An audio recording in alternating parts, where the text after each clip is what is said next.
Então ele ia fazendo perguntas em línguas que as meninas não conheciam, né? Isso, Fazendo perguntas em latim, fazendo perguntas em alemão, fazendo perguntas em isso. italiano. E qual era, quando ele fazia essas perguntas, o que é que acontecia? As meninas olhavam para o local onde ela dizia que Nossa Senhora estava e Nossa Senhora dava as respostas em português. Uhum. Inclusive respostas que eram claras para perguntas que ele fazia de forma confusa. Sim. Então, por exemplo, ele fazia uma pergunta e dizia assim que pergunta sobre a guerra, né? Era o período da Primeira Guerra Mundial, início da Segunda, praticamente. Então, as meninas perguntavam a Nossa Senhora dava a resposta coerente e ele dizia, não, mas não foi isso que eu perguntei que horas são. Uhum. E elas olhavam para Nossa Senhora e Nossa Senhora novamente dava a mesma resposta.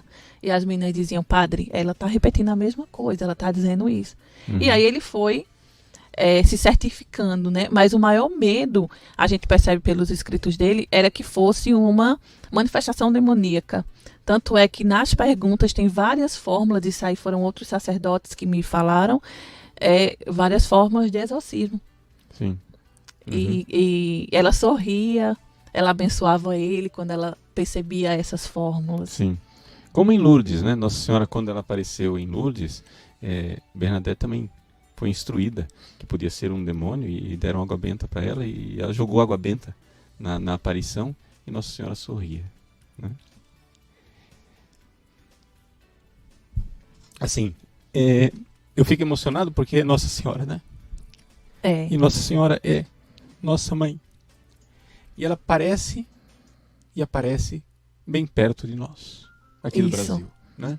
Exato. E quando Nossa Senhora apareceu, ela se identificou como a graça, né? Ela quer ser chamada, ela quer ser por nós invocada como Nossa Senhora das Graças. E uma das coisas que chama atenção, pelo menos para nós teólogos, né, é que os padres foram para Nossa Senhora e insistiram muito numa pergunta que para eles é uma pergunta teológica, né? Eles queriam saber se ela era medianeira de todas as graças, essa é a primeira coisa, né? E não somente, se ela era também medianeira da graça eficaz, ou seja, da última graça da perseverança final na hora da morte. E eles insistiam muito nisso, né?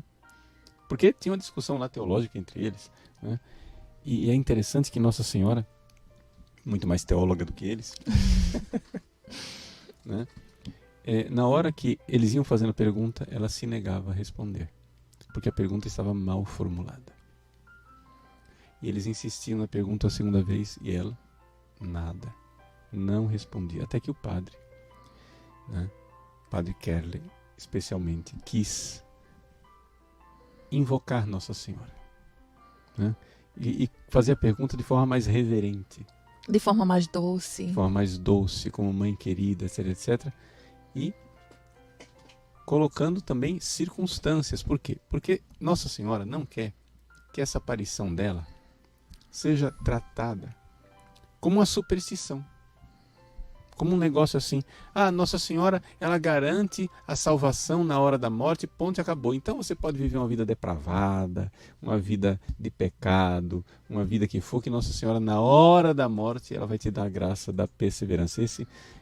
E isso Nossa Senhora não disse, ela não fez, né? Ela queria que os padres detalhassem mais a coisa, né? Só que eles dissessem, ela quem dá a perseverança na hora da morte, sim, mas se a pessoa viver uma vida digna, temente a Deus, seguindo os mandamentos de Deus, etc, etc, aquela graça final vem através dela também.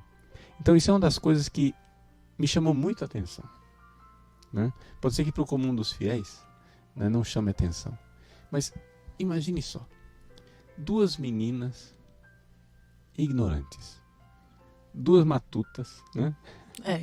Né? Duas matutas, tá lá, sem instrução, sem grande catequese, sem nada. De repente, os padres fazem uma pergunta teológica e Nossa Senhora se recusa a responder porque a pergunta estava mal formulada. Porque Nossa Senhora queria que eles, né, E também é interessante que o padre Keller, ele fala da intervenção do anjo da guarda dele. Né? Que o anjo da guarda dele, ele foi rezando para o anjo da guarda iluminá-lo. De como fazer a pergunta, de como que ele podia. Então, ele fez a pergunta, nada. E os padres não estavam satisfeitos. Eles ficaram inquietos com aquele silêncio de Nossa Senhora diante dessa pergunta. E foram falando, insistindo, etc. E pedindo inspiração do anjo da guarda. Me ajuda, como é que eu faço agora para fazer essa pergunta direitinho? Porque não é com qualquer um que você está falando, né? Está falando com Nossa Senhora. Então, essa realidade de Nossa Senhora das Graças, né? Ou seja, qual seria a tendência nossa quando a gente fala Nossa Senhora das Graças? A tendência popular é dizer, graças, quer dizer o seguinte, eu quero curar uma dor que eu tenho no ombro, eu quero curar, né? Eu quero um emprego, me ajuda a arranjar um namorado, me ajuda alguma coisa. Graça para o povo é isso. A Nossa Senhora vai na graça maior, a graça da perseverança final, a graça do céu, a graça de sermos salvos, a graça de irmos para Deus. É uma coisa assim tão maravilhosa que nas outras aparições de Nossa Senhora, em Fátima, Nossa Senhora fala do céu, fala de salvação, mas não fala dessa forma contundente, né, de que ela está lá para nos dar a perseverança final. Né? Isso é uma coisa que me comove muito com relação a Simples. Né? Acho que é a luz que mais brilha, que mais me chama a atenção. Né?